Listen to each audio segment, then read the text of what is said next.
Hello, everyone, and welcome to A Current Affair. I'm Maureen O'Boyle. Maury is off tonight. It had all the lyrics for a deadly song, a pretty, innocent, young blonde girl, a punk rock singer, and violence. Now the girl is dead, and the punker is accused of her murder. Our John Johnston first reported on the killing of Dixie Carney back in January, and it was his story that broke the investigation into the death of a groupie. Dixie Carney was young and full of life. Everyone who knew her loved her. Suddenly, she was mysteriously murdered. Her boyfriend, Slammin' Sammy McBride, the former leader of the now-defunct punk rock band Fang, has always been a suspect. Police just didn't have enough to pin it on him. Then, this past January, A Current Affair aired the story of Dixie's death. Now, Sam McBride is behind bars, about to stand trial for murder. In custody on the record, Samuel Martin McBride. Once you aired your program on television, I was able to locate additional witnesses who provided additional information, which enabled me to get the arrest warrant for McBride. This is the key witness, Pat Fagan. The day after we aired the story of Dixie's death, I got a call from Fagan. I put him in touch with homicide investigators in Oakland. Then he told me what McBride told him. He said he strangled her, and he said he blacked out. But you said he needed money for drugs? Right. And she wouldn't give it to him, and he strangled her, and then he doesn't remember what happened. Fagan says McBride came to his hometown of Kenosha, Wisconsin, shortly after Dixie's death to hide out. He was taken in by the punk rock underground there. How did he act while he was there? Scared. He was really quite scared about it. What did he do to indicate to you that he was scared? What did he do to indicate? Just the way he acted, you could just tell, you know, always looking over his shoulder, always sitting in a corner. Did he tell you why? Yeah. Why? Because he murdered somebody. After seeing our story of Dixie's death, Pat Fagan felt compelled to do something. Seeing Dixie's mother grieve touched his soul.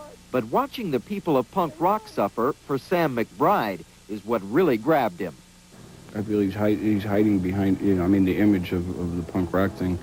You know, that murder happens in all kinds of walks of life, and shouldn't necessarily be associated with, you know, one culture or another.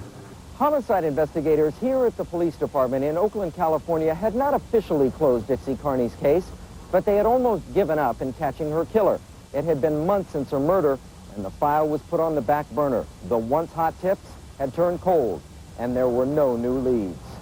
McBride has been on the run since Dixie's death. Cops finally caught up with him in Anchorage, Alaska last month. He was at the airport. Police say McBride was trying to make a getaway after hearing there was a warrant for his arrest. It was a result of your program also. Someone recognized him up there, and they contacted the Alaska State Troopers and provided information as to his whereabouts. Therefore, they picked him up. Dixie Carney was described by her friends as the type of person who would do anything for anyone. Sweet, young, and trusting. She had moved from her quiet, small hometown of Roanoke, Virginia, to Oakland to be with Sam. August 6th of last year, just 5 months after her move, Dixie was found strangled and smothered in her apartment. Dixie's mother wept and wondered what had happened.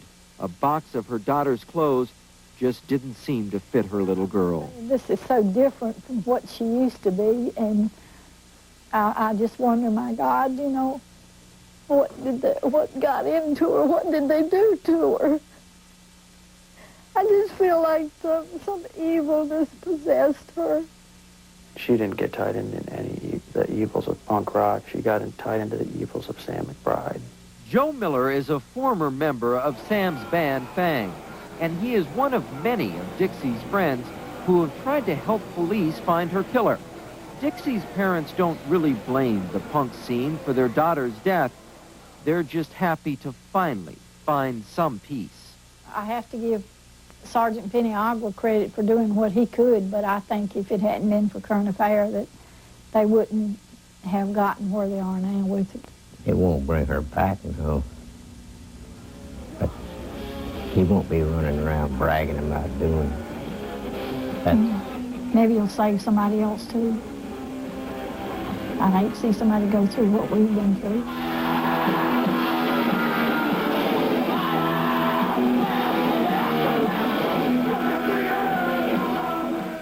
Sam McBride has pleaded not guilty to the murder charge. No trial date has yet been set in the case. We'll keep you posted.